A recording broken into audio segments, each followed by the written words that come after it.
안녕하세요. 저는 평소 사연을 즐겨 듣는 30대 여자입니다. 제 이야기는 다른 이야기처럼 이혼을 하게 된 이야기는 아니고요. 평소 저를 무시하고 괴롭히던 시누이와 형님에게 속 시원하게 복수한 이야기를 해보려고 사연을 쓰게 되었습니다. 도대체 시누이와 형님에게 무슨 일을 어떻게 당했길래 두 사람에게 복수를 하게 되었는지 한번 들어보실래요? 남편과 전 결혼한 지 2년이 된 부부였어요. 남편에겐 형과 누나가 있었는데 시숙은 장가를 갔고 시누이는 아직 시집을 안 간 상태였죠. 처음 결혼을 했을 땐 시누이와 형님의 사이가 썩 좋아 보이지 않았는데 곁에서 지켜보는 제가 긴장이 될 정도로 둘 다 서로에게 지려고 하지 않더라고요.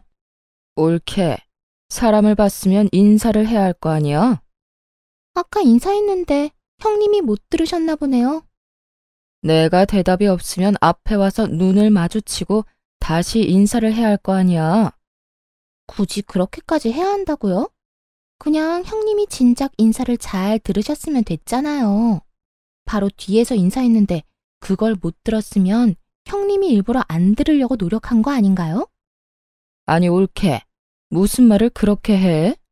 내가 옳게 트집이나 잡으려고 일부러 인사를 안 받기라도 했다는 거야? 그렇잖아요. 제가 이 집에 살금살금 기어들어온 것도 아니고 문 여닫고 저 왔다고 어머님께도 인사드리고 동서한테도 인사하고 그러고 나서 형님께도 인사드렸는데 그걸 못 들었다고 이렇게 트집을 잡으시니 당연히 일부러 그랬다는 생각이 들지 않겠어요? 난 정말 못 들었다니까. 옳게는 꼭 이러더라.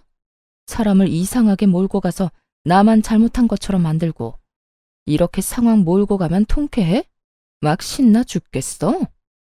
제가 상황을 그렇게 만드는 게 아니라 형님이 상황을 그렇게 만드는 거겠죠.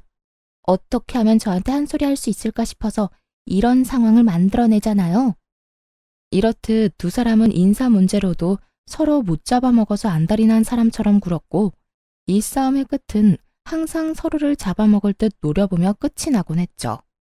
상황이 이렇다 보니 전 시댁에 갈 때마다 두 사람의 사이에서 눈치를 살피느라 바쁠 수밖에 없었어요. 그러던 어느 날 시댁에 가져다 줄 것이 있어서 시댁에 가게 되었는데 시누이와 형님이 집에 있는 것이 아니겠어요? 시댁에 함께 살고 있던 시누이야 그렇다 치더라도 형님까지 있으니 또 싸우는 건 아닌가 싶어 저도 모르게 긴장이 다 되더라고요. 두 사람의 눈치를 살피고 있으니 아니나 다를까 티격태격한다 싶더니 결국 또 언성을 높이며 싸우기 시작했어요. 하필 시부모님은 함께 산책하러 가신다며 집을 비우신 상태였고 두 사람의 싸움은 말릴 새도 없이 심해져만 가더군요. 싸움의 이유도 유치하기 짝이 없었어요. 시누이가 소파에 앉아 TV를 보는 상황이었고 형님이 소파에 앉으며 리모컨을 엉덩이로 누르며 TV가 꺼져버린 것이었어요. 그것을 시작으로 불이 붙은 싸움은 걷잡을 수도 없이 커져버렸던 것이었죠. 옳게. 지금 뭐 하는 짓이야? 나 TV 보고 있는 거 안 보여? 이게 무슨 경우 없는 짓이야? 형님, 제가 일부러 그런 것도 아니고 앉으려다가 실수로 눌린 걸 어떻게 해요? 실수긴 하지만 어찌 되었든 죄송하네요. 그게 죄송하다는 사람의 태도야? 말투, 표정, 어느 것 하나 죄송하다는 사람의 태도가 아니잖아. 사실 제가 잘못한 것도 없잖아요. 일부러 그런 것도 아니고.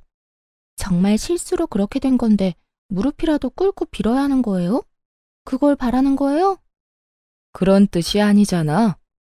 아무리 실수라고 한들 옳게가 한 행동 때문에 내가 피해를 봤으면 적어도 진심 어린 사과 한마디 정도는 해야 하는 거 아니야? 무슨 거지 적선하듯 죄송하네요. 내가 무슨 거지야? 그딴 식으로 사과를 던져주게? 아, 진짜. 형님, 또 시작이에요? 또 저한테 트집 잡고 뭐라고 하는 거. 정말 궁금해서 물어보는 건데 저한테 도대체 왜 이렇게까지 하세요? 왜 저만 보면 못 잡아먹어서 안달이냐고요? 내가 진짜 기가 막혀서? 내가 또 언제 올케를 못 잡아먹어서 안달이었다고 이러는 거야? 시누이는 화가 머리끝까지 난 듯 보였고 형님 역시 별반 다르지 않아 보이더군요. 이 일을 어떻게 해야 하나 눈치만 살피고 있는데 시누이가 저를 보더니 갑자기 잘잘못을 가려달라고 우겨대기 시작했어요. 작은 올케가 말해봐봐. 지금 이 상황 내가 과하다고 생각해? 아니지. 지금은 큰 올케가 잘못된 행동 맞잖아. 시누이는 대답을 강요하듯 물어오고 있었고 그 상황을 지켜보던 형님도 저에게 본인 편을 들어달라는 뉘앙스로 말하기 시작하더군요. 그래, 동서가 말해봐봐. 처음부터 다 지켜봤으니까 잘 알겠네. 내가 지금 TV를 일부러 껐어? 아니잖아. 나도 모르게 눌려서 꺼진 거 다 봤잖아. 다 실수인데 내가 고개 숙여 사과까지 해야 한다고 생각해? 그리고 형님이 매번 나한테 온갖 트집 잡아서 시비 거는 거 동서도 다 봤잖아. 뭐라고 말 좀 해봐.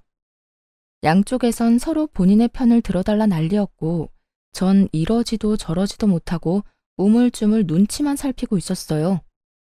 여기에서 입을 잘못 열었다간 앞으로가 상상 그 이상으로 피곤해질 거란 걸 누구보다 더 잘 알고 있기 때문이었죠.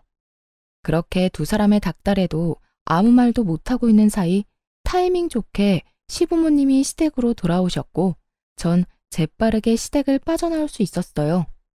그렇게 큰 고비를 넘겼다 싶었는데 그게 아니더라고요. 그런 일이 있고 난 후 어찌된 일인지 시간이 지나면 지날수록 두 사람의 사이가 돈독해져만 가더라고요. 두 사람의 사이가 좋아지는 건 문제가 될 일이 전혀 아니었지만 두 사람의 사이가 좋아지며 저를 노골적으로 따돌리며 괴롭히는 것이 문제가 되었어요. 딱히 저는 잘못한 것도 없는 것 같은데 온갖 시댁 일을 저에게만 시키기 일쑤였죠. 그날도 마찬가지였어요. 특별한 날도 아닌데 시누이가 급하다며 온 연락에 불이 나게 시댁으로 가게 되었고 시댁에 들어서니 시부모님들은 없고 시누이와 형님이 하하호호 이야기를 나누고 있더라고요. 그렇게 이야기를 나누던 두 사람은 집으로 들어서는 저를 보더니 아주 당연하다는 듯 산처럼 쌓여있는 설거지를 하라고 하더군요. 동서 왔어? 잘 왔다. 일단 주방에 가서 설거지 좀 할래? 오늘 형님이랑 이것저것 해먹었더니 설거지가 산처럼 쌓였네. 보다시피 형님하고 나하고 오늘 네일을 새로 받아서 말이야. 부탁 좀 할게. 그래 올케. 우리 오늘 내일 한다고 큰돈 썼단 말이야. 손톱 위에 올리기도 많이 올려서 괜히 설거지하다가 기껏 올린 액세서리 다 떨어질 수도 있어서 그래. 그러니까 올케가 수고 좀 해. 알겠지? 장단이 잘 맞는 두 사람은 손을 들어 보이며 저에게 설거지를 하라고 하더군요. 전 너무 어이가 없어 그런 두 사람을 보며 이렇게 말했어요. 지금 저한테 설거지나 하라고 급하게 오라고 한 거였어요? 두 사람이 내일 한 건 알겠는데 왜 제가 이 설거지를 해야 해요? 여긴 제 집도 아니고 저것도 제가 먹고 치운 접시도 아닌데요. 전 어느 정도 화가 올라온 상태였고 그랬기에 제 말투도 곱게 나가진 않았죠. 하지만 두 사람은 제가 기분이 나쁘든 말든 상관도 없다는 듯 코웃음을 치며 더욱 가관인 말을 뱉어내기 시작하더군요. 올케, 일도 안 하고 집에서 놀기만 하면 살만 찐다. 그렇게 되면 내 동생이 올케를 지금처럼 사랑해 주겠어? 이게 다 올케 생각해서 하라는 거야. 운동도 되고 얼마나 좋아? 그래, 동서. 내가 아버님, 어머님 오시면 동서가 와서 설거지 다 해줬다고 꼭 말할게. 그러면 점수도 딸 수 있잖아. 여러모로 다 동서한테 좋은 일인데 왜 그렇게 화를 내고 그래? 그리고 보다시피 우리가 네일을 받아서 하고 싶어도 못하는 상황이라니까. 기가 막히고 코가 막히는 노릇이었죠. 저만 집에서 노는 것이 아니라 형님도 결혼을 하며 집에서 놀고 있었고 시누이 역시 얼마 전 회사를 때려치우고 시댁에 얹혀 살며 놀고 있으면서 저에게 저딴 말이나 하고 있으니 그저 열불이 나는 상황이었죠. 보란듯이 반짝이는 손가락을 흔들어대는 두 사람을 보며 면전에다 침이라도 한껏 뱉어주고 싶은 심정이었어요. 누군 네일을 안 해본 것도 아니고 붙인 것이 많아 신경이 쓰이면 고무장갑을 끼면 되는 일 아닌가요? 더는 참고 인내하며 사이좋게 지낼 마음이 사라져버렸고 그대로 주방에서 고무장갑을 가지고 와 두 사람에게 한 짝씩 나누어주며 이렇게 말했습니다. 그렇게 네일한 게 신경 쓰이면 이 고무장갑 한 짝씩 끼고 사이좋게 하세요. 그러면 다 해결되지 않겠어요? 뭐야? 옳게. 지금 손윗사람한테 이게 뭐 하는 짓이야? 우리가 엄연히 동서보다 집안 서열이 높은데 우리가 하라고 하면 해야 할 것 아니야? 두 형님들 잘 들으세요. 아무리 손아랫 사람이라도 이런 식으로 부려먹는 경우는 없어요. 저는요, 이딴 일은 할 생각 없으니까 알아서 하고 다음부턴 이런 일로 사람 오라가라 하지도 마세요. 전 노발대발하는 두 사람을 뒤로 한 채 집으로 와버렸고 이 일이 시발점이 되어 두 사람은 저를 더 악랄하게 괴롭히기 시작하더군요. 한 번은 이런 일도 있었어요. 당시 전 자전거를 타고 다녔는데 시댁에 끌고 갔던 제 자전거 바퀴에 시누이와 형님이 구멍을 내다 들키는 일도 있었어요. 그걸 발견한 저는 남편을 불러다 모든 사실을 말하며 화를 냈고 남편은 그 자리에서 시누이와 형님께 화를 내는 일도 있었죠. 누나, 이게 다 무슨 짓이야? 이게 얼마나 위험한 짓인 줄 몰라서 그래? 형수님도 그래요. 이게 다 무슨 짓이에요? 요즘 초등학생도 이렇게는 안 해요. 이러다 사고라도 나면 어쩌려고 이런 거예요? 서방님, 아니에요. 저흰 아무 짓도 안 했다고요. 그저 바퀴에 바람이 빠진 것 같길래 그냥 살펴보던 중이었다고요. 그래, 우리 억울해. 우리가 미쳤다고 그런 짓을 하겠어? 큰올케 말대로 우린 그저 바퀴에 바람이 빠진 것 같아서 살펴보고 있었던 것뿐이라고. 두 사람은 제가 봤는데도 불구하고 절대 아니라며 발뺌하기 바빴고 제가 본 것을 증명할 일이 없었기에 남편은 다시 이런 짓을 한다면 가만두지 않겠다며 확실하게 못 받고 이 일을 넘겨버렸죠. 진짜 이번엔 그냥 넘어가는데 다시 한번 이러면 나 가만히 안 있어. 누나고 형수님이고 가만두지 않을 거라고. 그러니까 앞으로는 우리 집사람 괴롭히지 마. 저 역시 화는 났지만 그 짧은 순간에 송곳은 어디로 치워버렸는지 보이지도 않아 그냥 넘기게 되었습니다. 그 뒤로도 두 사람은 저를 못 잡아먹어서 안달이었고 여러 일들이 일어나는 가운데 그 두 사람이 결정적으로 가까워진 이유를 알게 되었어요. 그 이유는 앞전에 두 사람이 심하게 싸운 날 제가 누구의 편도 들지 않고 그 자리를 빠져나간 것을 얄밉게 생각한 형님이 노처녀 시누이에게 남자를 소개시켜주며 시누이와 가까워졌던 것이었어요. 그렇게 가까워진 두 사람은 제 욕을 하며 사이가 더욱 돈독해진 것이었죠. 거기에다 시누이에게 형님 친정 부모님의 회사에 낙하산으로 취직 자리까지 알아봐 준다고 하는 바람에 시누이는 그저 형님 바라기가 되었던 상황이 돼버린 것이었어요.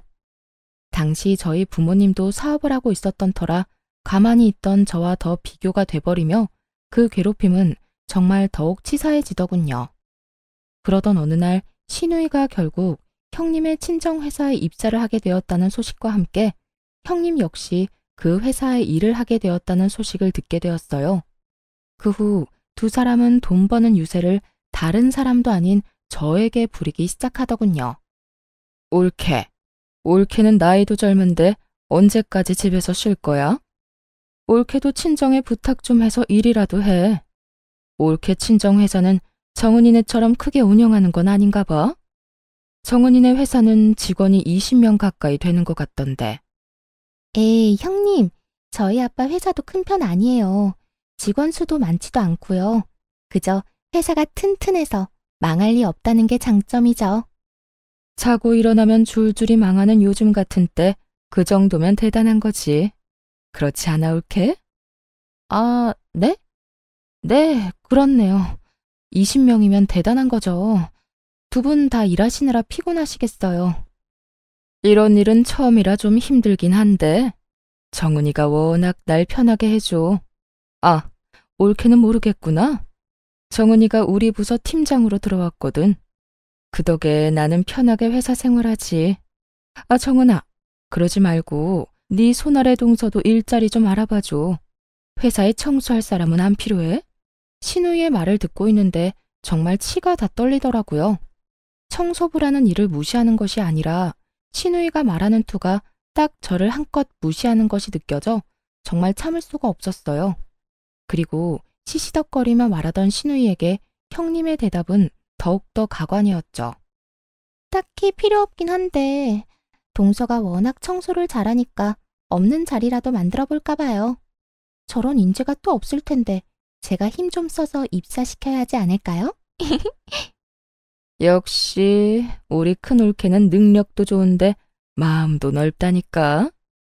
작은 올케는 큰 올케 때문에 아무 능력도 없는데 취업까지 하게 생겼네. 고맙게 여겨. 아무리 가족이라도 막 취업시켜주고 이런 거 힘든 거 알지? 이렇게 두 사람은 저를 대놓고 비웃으며 비아냥거리고 있었고 전 머리끝까지 화가 치솟아 오르며 결심하게 되었어요. 그 잘난 부모 능력으로 두 사람을 좀 눌러주기로 말이죠. 제가 웬만하면 돈, 부모 재력으로 남을 깔보거나 그런 걸로 남을 누르는 짓은 하고 싶지 않았는데 두 사람 하는 꼴을 보니 도무지 안 될 것 같아 큰 결심을 하게 된 것이었죠. 며칠 뒤 전 형님의 회사로 향했습니다. 제가 회사에 나타나니 형님과 신우이가 저를 보며 또 비아냥거리기 시작하더군요. 동서? 여기까지 웬일이야? 혹시 정말 청소라도 하러 온 거야? 그러게, 혹시 오늘도 자전거를 타고 여기까지 온 거 아니지? 전 그런 두 사람에게 제가 처녀 때 타고 다니던 외제차 차키를 흔들어주며 이렇게 말했어요. 아니요, 오늘은 이 차 끌고 왔네요. 그 차키, 그거 1억 넘는 차 아니야? 동서, 그 차키는 어디에서 난 거야? 친구 거라도 빌렸어? 형님, 동서 보세요. 여기 오느라 외제차까지 빌렸나 봐요. 이게 무슨 일이야? 뭐야, 정말 차 빌려서 타고 온 거야? 꼴에 외제차 탈 거라고 옷도 챙겨 입고 온 거 좀 봐. 두 사람은 저를 향해 계속해서 비웃음을 보내고 있었고 전 두 사람이 그러거나 말거나 그저 지켜보며 누군가를 기다리고 있었죠. 그 순간 형님의 친정아빠이자 회사의 사장이 저에게 불이 나게 다가와 인사를 건네더라고요. 안녕하세요. 사장님과 많이 닮으셨네요. 한눈에 알아봤어요. 네, 안녕하세요, 사장님. 급하게 잡은 약속인데 이렇게 시간 내주셔서 감사합니다. 감사는 무슨, 저희가 더 감사하죠. 이렇게 기회를 주신다는데. 이렇듯 정답게 인사를 나누는 와중에 신우와 형님은 이게 무슨 일인가 싶어 눈을 동그랗게 뜨고 저를 바라보더라고요. 평소 저를 그렇게나 무시했는데 회사 사장님과 이렇게 대화를 나누니 적잖게 놀란 눈치였죠. 전 그런 두 사람에게 모든 사실을 알려주기로 했어요. 아, 내가 말 안 했어요? 이번에 회사에 큰 계약할 수도 있다고 했던 회사가 저희 아빠 회사예요. 아빠가 여러 회사 고민하시다가 여기가 형님 친정 회사라고 덜컥 거래하시겠다고 하시길래 제가 그건 아니라고 이런 큰일일수록 확실하게 알아봐야 한다고 했더니 글쎄 저보고 한번 다녀오라고 하더라고요. 그게 정말이야? 동서 이때껏 아무 말도 안 했었잖아. 작은 회사라고 했었잖아. 그러게. 옳게. 왜 친정 말 안 했어? 그렇게 잘 나가는 회사라는 건 말 안 했잖아. 제가 굳이 말을 해야 하나요? 그리고 저는 저희 아빠 회사를 정말 큰 회사라고 생각해 본 적이 없었어요. 그래서 굳이 말할 필요도 없다고 생각했고요. 이제 아시겠죠? 전 여기에 자전거 타고 청소하러 온 게 아니라 거래 전 마지막 점검차 나온 거예요. 사실 저희 친정아빠는 제법 큰 회사를 운영하고 있었고 전 굳이 시댁에 알릴 필요가 없다고 생각하여 아무 말도 하지 않아 시댁 식구들은 아무도 모르는 상태였어요. 그런데 얼마 전부터 아빠가 새롭게 거래를 시작하려고 하는데 그 리스트 중 형님의 회사가 있는 것 같다며 저에게 물어본 적이 있었죠. 전 그 회사가 맞다고 했었고 아빠는 이왕 일을 함께 하는 것인데 한 달이 건너도 가족이라며 형님네 회사로 최종 결정을 내리려던 중이었어요. 그러는 와중 형님과 신우이가 저에게 청소부나 하라는 말을 해버렸고 그 무시 가득한 발언에 인내심이 바닥이 난 저는 아빠의 힘을 빌려 두 사람이 좋아하는 갑질을 제대로 보여주러 온 것이었죠.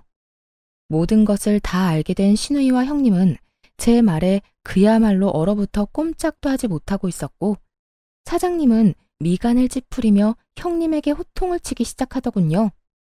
너 이게 다 무슨 소리야? 자전거를 타고 청소하러 와? 네가 정말 이분께 그딴 말을 했단 말이야? 사람을 무시하는 것도 정도가 있지. 이분 네 동서라고 하지 않았어? 그런데 그딴 말을 했단 말이야?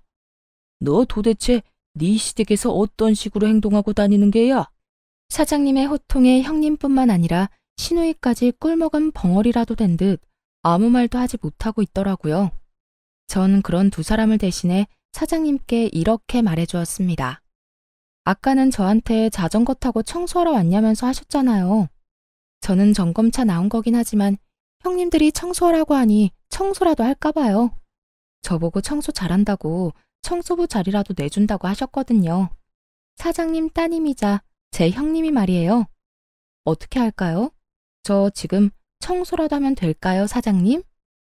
제 말에 형님의 아빠는 목부터 얼굴까지 빨갛게 달아오른 모습으로 고함을 지르며 저에게 사과를 하라고 했고, 형님은 악다구니를 쓰며 싫다고 하더군요. 너 당장 사과드리지 못해? 이게 무슨 망신이야?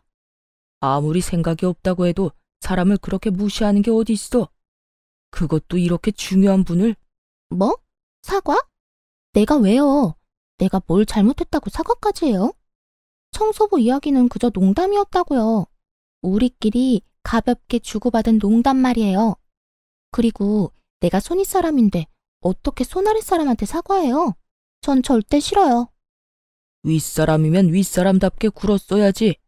하는 행실은 어린애보다 못한 짓거리를 해놓고 윗사람 대접은 받고 싶은 게야? 너 진짜 당장 사과 못해. 너 때문에 회사 문 닫는 꼴을 기어코 봐야 사과를 할 테야. 형님은 회사 문을 닫는다는 말을 듣고서야 저에게 우물쭈물 안 한 것만도 못한 사과를 뱉어내더군요. 미안해. 이걸 사과라고 하는 것인지 그저 웃음만 나더라고요. 전 형님의 사과 앞에 비웃음을 날려주며 말했어요. 아니요, 됐어요. 전 그딴 진심이라고는 없는 사과 받고 싶진 않네요. 그것도 사과라고 하는 건지 도대체 알 수가 없네요. 이번엔 형님의 얼굴이 빨갛게 달아오르고 있었고, 형님의 아빠인 사장님은 제 눈치를 살핀다 싶더니 형님에게 이렇게 말하더군요. 네 입으로 지은 죄 네 몸으로 갚아. 앞으로 한 달 동안 우리 회사 말고 저쪽 회사로 가서 계단 청소라도 해서 용서를 구해. 뭐라고요? 나한테 지금 청소를 하라고 한 거예요?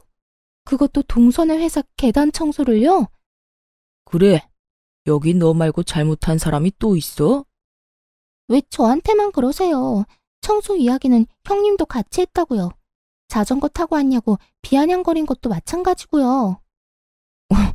옳게. 굳이 나까지 끌고 가야겠어? 혼자서 다녀와도 되잖아. 억울해서 그러죠. 하기는 같이 했는데 왜 저만 이 꼴을 당해야 하냐고요. 형님도 같이 가서 같이 계단 청소해요. 옳게. 정말 이럴 거야? 왜요? 내가 틀린 말 했어요? 입으로 같이 지은 죄 같이 갚아야 할 것 아니에요. 형님의 물귀신 작전 때문에 시누이까지 꼼짝없이 저희 회사로 출퇴근하며 계단 청소를 하게 되었고, 한 달 동안 두 사람은 저희 회사 곳곳을 다니며 청소를 해주었어요. 그렇게 마지막 날이 되었고, 두 사람은 일이 끝나자마자 저희 집으로 득달같이 찾아왔더군요. 두 사람은 오는 길에 싸우기라도 한 듯 사이가 좋지 않아 보였는데 저희 집에 들어오면서도 싸우고 있더라고요. 옳게. 진짜 너무하는 거 알아? 어차피 피할 수 없는 청소 혼자 했으면 됐지. 꼭 거기에서 나까지 끌어들여야 했어. 이게 뭐야? 온몸에 땀 냄새에 손에 주부습진 오기 직전이라고. 내가 뭐 틀린 말 했어요? 형님도 동서 괴롭힌 거 맞잖아요. 난 그저 동서가 얄밉다고 한 것뿐인데 신나서 동서 괴롭히기 시작한 건 형님이잖아요. 그럴 땐 언제고 청소는 나 혼자 하라고요? 내가 왜요? 청소를 빠져야 할 사람은 형님이 아니라 저였다고요. 뭐? 너 진짜 말 다 했어? 그래, 말 다 했다. 어쩔 건데, 어쩔 거냐고. 감정이 극에 달해버린 두 사람은 반말까지 하며 싸우기 시작했고 결국 폭발해버린 신우이가 형님의 머리를 향해 손을 뻗으며 더 큰 싸움이 시작되었어요. 전 그런 두 사람의 치열한 싸움을 말릴 생각도 없이 지켜보다 집으로 시부모님과 시숙을 불러버렸어요. 얼마 지나지 않아 화가 머리끝까지 난 시부모님이 집으로 들어왔고 한바탕 소란을 일으키고 있는 두 사람을 본 시부가 호통을 치기 시작했어요. 이게 다 무슨 일이야? 둘 다 그만두지 못해? 시부의 호통에 두 사람은 싸움을 멈추는가 싶더니 반성은커녕 서로 잘못한 것에 대해 이르기 바쁘더군요. 아빠, 올케 좀 혼내줘요. 올케가 먼저 작은 올케 얄밉다면서 괴롭히자고 했다고요. 난 그저 올케가 시키는 대로 한 것뿐이야. 나한테 일자리도 소개시켜주고 남자도 소개해주면서 시키는데 내가 어쩌겠소? 시키는 대로 하는 수밖에. 아니에요, 아버님. 형님이 먼저 저희가 싸우는데 동서가 아무런 행동도 하지 않고 자리 피해버린 게 괘씸하다고 괴롭히자고 했다고요. 그리고 남자 소개해준 건 형님이 계속 외롭다고 해서 해준 거고 일자리도 형님이 계속 마땅한 일자리가 없다고 해서 저희 아빠 회사에 취업시켜준 거라고요. 내가 언제 그랬어? 올케가 먼저 일자리하고 남자 이야기 꺼내면서 내 기분 맞춰주면서 작은 올케 너무 얄밉지 않냐고 말 꺼냈잖아. 난 거기에 장단 맞춰준 것뿐이고. 장단만 맞춘 사람이 송곳까지 챙겨서 동서 자전거 바퀴에 구멍을 뚫어요? 그 장단 2번 맞췄다간 아주 큰일 나겠어요. 뭐야? 그건 올케가 자전거 타고 다니는 꼴도 얄밉다면서 자전거를 확 버려버리면 어떻겠냐고 하니까 그랬던 거지. 그리고 작은 올케한테 구멍 뚫다가 들키니까 송곳 버린 사람이 누군데? 내 손에서 재빠르게 송곳 뺏어서 차 밑으로 던진 사람은 올케였잖아.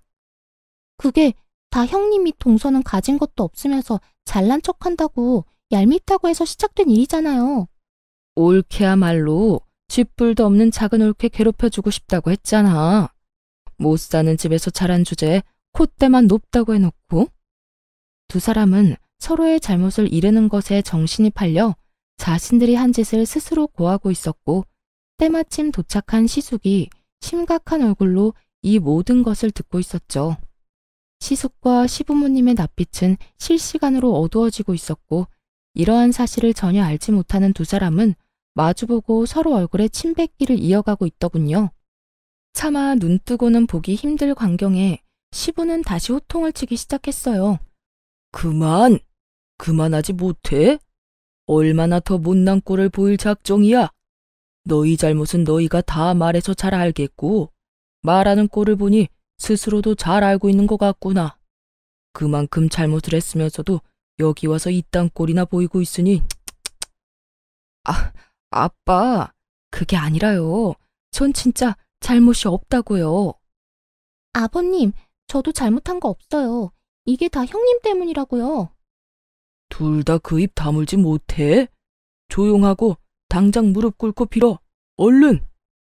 시부는 결국 두 사람에게 무릎을 꿇고 빌라고 했고 두 사람은 여전히 반성이란 모르는 사람처럼 왜 그렇게까지 해야 하냐고 따지고 들더군요. 싫어요. 내가 왜 무릎까지 꿇어요?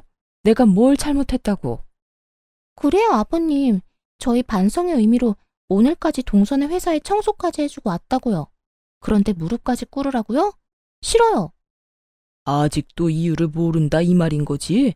그래, 좋다. 큰 며느리는 네 남편이 알아서 할 테니 나는 더는 입댈 것도 없을 것 같고 너는 오늘부터 집에서 나가거라. 난 너같이 생각도 없고 반성도 할 줄 모르는 딸은 필요 없다. 시부는 반성이란 모르는 시누이에게 집에서 나가라고 선포해버렸고 시누이는 이런 시부의 말을 받아들일 수 없다는 듯 시부에게 대들기 시작했어요. 내가 왜 나가야 하는데요? 아빠는 왜 맨날 내 편을 안 들고 작은 올케 편만 들어요? 내가 다 아니라고 하잖아. 다 큰 올케가 시켜서 그런 거라고 하잖아. 그렇다고 한들 네 잘못이 아닌 게 돼? 누가 시키든 그런 행동은 안 했어야지. 남의 자전거에 송곳으로 구멍 뚫는 것도 모자라 말로 상처 주기까지 했다고? 얄미워서 괴롭혔다고? 그게 윗사람으로서 할 짓이야? 넌 아무리 봐도 반성이란 모르는 것 같으니 네 잘못을 뉘우치기 전까진 집에 오지도 마. 이제부터 너에 대한 지원도 다 끊을 게다. 시부는 화를 내며 집을 나가버렸고 그 뒤를 따라 시모 역시 가버리더군요. 그렇게 가버리고 나니 시부모님 뒤에 서 있던 시숙이 모습이 드러났어요. 시숙의 잔뜩 화가 난 모습이 보이자 형님은 눈을 동그랗게 뜨고 그저 시숙을 바라보고만 있더라고요. 그런 형님의 모습에 치가 떨린다는 듯 시숙은 한숨을 크게 내쉬더니 이렇게 말했어요. 잘못한 것이 없어? 누나가 더 잘못했다고? 내가 듣기엔 두 사람 다 도토리 키재기 하는 것 같은데. 여보, 다 들었어? 어디서부터 들은 거야? 어디서부터 듣긴 두 사람이 서로 잘못한 거 없다고 딱 잡아뗄 때부터 다 들었지. 여보, 내 말 좀 들어봐. 난 그게 아니라 다 형님이 동서는 잘 살지도 못하면서 잘난 척하는 게 얄밉다고 나한테 계속 그래서 그냥 장단만 맞춰준 거야. 믿어줘. 당신이 한 말도 만만치 않던데. 뭐? 자전거 타고 다니길래 재수 씨가 못 사는 집안인 줄 알았다고? 재수 씨 결혼하기 전엔 외제차 떵떵거리면서 끌고 다녔던 사람이야. 그리고 설사 재수 씨 집안 형편이 어렵다고 한들 그런 거 가지고 사람 무시하고 그러면 돼? 뭐? 회사 청소부로 취직시켜준다고 했다고? 당신 정말 이것밖에 안 되는 사람이었어? 사람을 무시해도 유분수지. 청소부가 어때서? 청소부 직업을 무시하는 거야? 난 지금 청소부라는 직업을 무시하는 게 아니라 당신이 청소를 시킨다며 재수 씨한테 말하던 그 순간에 당신이 가진 마음가짐에 대해서 말하고 있는 거야. 당신 재수 씨를 무시하려고 했던 말인 거 여기 모르는 사람 있어?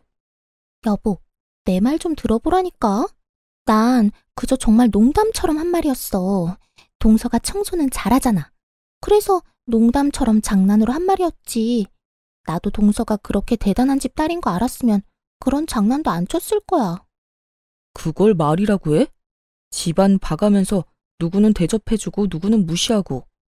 당신은 이날 이때껏 그렇게 살아온 거야? 내가 알던 당신은 도대체 누구였어? 적어도 내 앞에선 이런 사람은 아니었잖아. 시숙은 인정사정 볼 것 없이 형님을 몰아세우고 있었고 절벽 끝까지 몰린 형님은 태세를 바꿔 화를 내기 시작하더군요. 진짜 너무하는 거 아니야? 내가 뭘 그렇게까지 잘못했다고 이 꼴을 당해야 해? 내가 왜 여기서 당신한테 이런 소리나 듣고 있어야 하냐고. 그것도 동서까지 보는 자리에서 말이야. 당신이야말로 지금 나한테 너무한다고 생각 안 해? 이럴 때일수록 일단 내 편을 들어줘야 할 거 아니야. 당신이 내 남편이라면 말이야. 나도 섭섭해. 나도 화난다고. 당신 진짜 대단하다. 이 와중에 섭섭하다는 말이 나와? 화난다는 말이 나오냐고. 정말로 실망하고 화나는 사람이 누군데? 그래. 내가 다 잘못했고 내가 다 주도해서 동서 괴롭혔어. 이제 됐어? 이제 됐냐고. 내가 그냥 이혼하고 말지. 여기서 이게 무슨 꼴이야? 그냥 나 당신이랑 이혼할게. 그러면 됐지? 형님은 결국 본인 입으로 이혼 이야기를 꺼낸다 싶더니 이런 말까지 해대기 시작하더군요. 차라리 잘 됐어. 생각보다 아빠 회사 일이 적성에도 맞던데 이혼하고 일만 하면서 살지 뭐.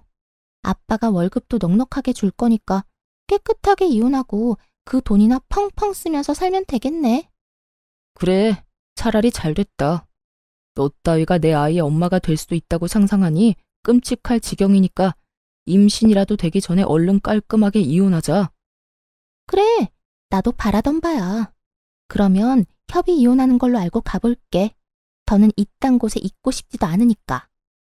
그렇게 형님의 이혼을 확정하며 나가려는 순간 전 형님의 뒤통수에 대고 이렇게 말해주었습니다. 아, 형님, 그러면 이제 가족도 뭣도 아닌데 계약은 없던 일로 할게요. 애초에 형님 회사랑 계약하려고 했던 가장 큰 이유가 가족이기 때문이었거든요. 그런데 이제 이혼한다고 스스로 말했으니 계약 진행할 필요가 없어졌잖아요. 그 순간 형님은 움찔하는가 싶더니 저를 보며 이렇게 말하더라고요. 마음대로 해봐 어디. 동선에 도움 없어도 우리 회사 잘 먹고 잘 살 수 있거든? 누구네 회사 손해가 더 큰지 어디 한번 지켜보자고. 형님은 끝까지 큰 소리를 떵떵 치며 자리를 떠나버렸고 그제야 상황의 심각성을 깨달은 신우이가 제 앞에 무릎을 꿇고 앉아 빌기 시작하더군요. 그런데 손이 발이 되게 빌면서도 뻔뻔함은 절대 잃지 못하는 신우였어요. 올케. 큰 올케도 저렇게 이혼해버리면 나 또 백수돼. 그러면 난 언제 돈 모아서 언제 시집가? 그러니까 이왕 이렇게 된 김에 나 올케네 회사에 취업 좀 시켜줘.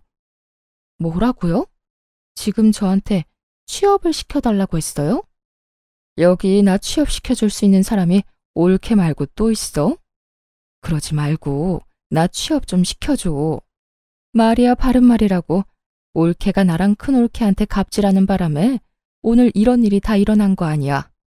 지금 일어나는 모든 일에 큰 올케랑 내 잘못도 있지만 작은 올케 잘못도 있다는 그 말이지. 그러니까 나 취업 좀 시켜줘. 보아하니 친정회사도 엄청나게 잘 나가던데 내 자리 하나쯤 알아봐주는 거 일도 아니잖아. 나 집에서도 쫓겨나고 일자리마저 없으면 진짜 오갈 데도 없다고. 내가 갑질하게 만든 사람이 누군데 이제 와서 누구 탓을 하는지 모르겠네. 형님, 기억 안 나요? 형님들이 짝짝꿍이 맞아서 저를 틈만 나면 괴롭혔던 거. 형님 같으면 나한테 그딴 짓이나 한 사람을 취업시켜주고 싶겠어요? 제발 정신 좀 차리세요. 그 정신머리로 어디 취업이나 하겠어요? 형님, 그렇게 살면 시집도 못 가요. 혹시나 가더라도 금방 이혼당한다고요. 전 정신이 나가버린 것 같은 신우이에게 그간 신우가 저에게 했던 행실들을 말해주며 단호하게 한 소리 해주었고 제 말에 기분이 상해버린 신우이는 자리에서 벌떡 일어나더니 삿대질까지 해대며 화를 내기 시작하더군요. 뭐야? 너 지금 말 다 했어? 잘난 거 하나 없는 게 부모 하나 잘난 거 믿고 큰 소리 치는 꼴이라니. 내가 진짜 뭐 취업을 못해서 너한테 이러고 있는 줄 알아? 나도 마음만 먹으면 취업할 수 있거든. 하여튼 두 옳게 하는 꼴이 아주 가관이네 가관이야. 신우이는 말도 안 되는 말을 바른 말이라고 하며 짓거리고 있었고 그런 신우이의 한마디 한마디가 다 골이 아픈 시숙이 신우이를 끌고 집으로 돌아가 버리더군요. 그렇게 한 차례 폭풍이 지나가고 난 후 전 제가 말한 대로 아빠와 상의해 계약을 없던 일로 해버렸어요. 제 이야기를 들은 아빠 역시 그딴 집안에 도움이 될 일은 조금이라도 하고 싶지 않다고 하며 연을 끊어버렸고 저희와 계약이 틀어져 버린 형님 회사는 몇 년치의 일이 다 끊겨버린 상황이 되어버렸죠. 형님은 시숙과 이혼을 하게 되며 친정으로 돌아갔지만 그대로 친정 대문도 넘지 못하고 쫓겨났고 오갈 데가 사라지자 저에게 찾아와 울고불고하며 매달리기 시작하더군요. 동서, 내가 다 잘못했어. 내가 이렇게 빌 테니까 제발 일만 계속 진행하면 안 될까? 나 이혼까지 해서 오갈 데도 없는데 회사에서도 쫓겨나고 집에서도 쫓겨났어. 돈도 땡전 한 푼 없이 쫓겨났다고. 이렇게 울고불고 매달리는 형님을 보는데 웃기지도 않더라고요. 저에게 사과 한마디가 하기 싫어 이혼까지 할 때는 언제고 이제 와서 이렇게 눈물까지 보이며 용서를 구하니 진심처럼 느껴지지도 않았고요.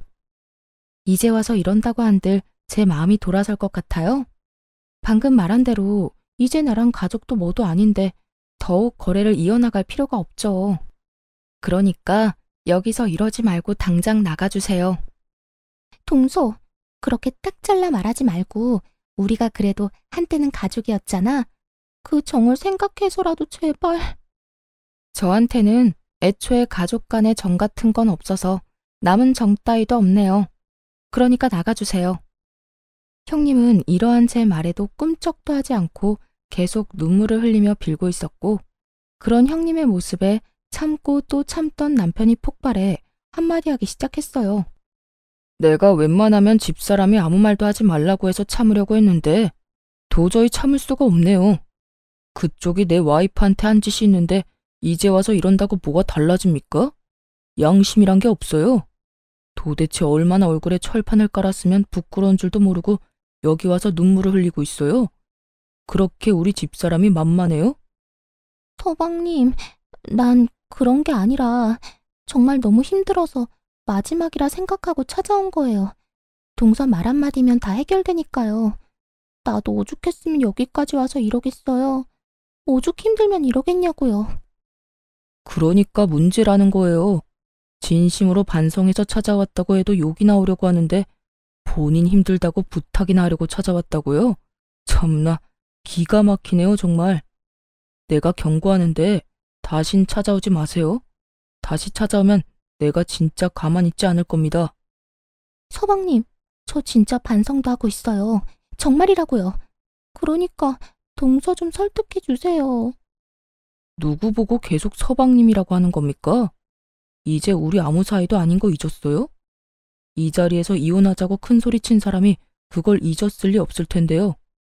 어찌되었든 당장 나가주세요. 경찰 부르기 전에 나가라고요. 남편은 형님에게 호통을 치며 매몰차게 쫓아내버렸고 그 후론 더는 찾아오는 일은 없었어요. 그리고 남은 한 사람, 신우이 역시 쫓겨난 건 매 한 가지였습니다. 그간 시부모님이 없는 동안 저에게 어떻게 했는지부터 자전거 사건까지 다 알아버린 시부모님은 그날 바로 너 같은 자식은 필요 없다며 쫓아내버렸다고 하더군요.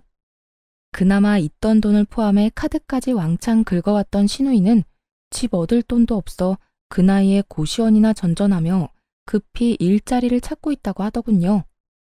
일이 마무리되고 난 후 남편은 진심으로 저에게 사과를 해왔고 저는 남편이 잘못한 일이 아니라며 미안해하는 남편을 달래주었어요. 여보, 정말 미안해.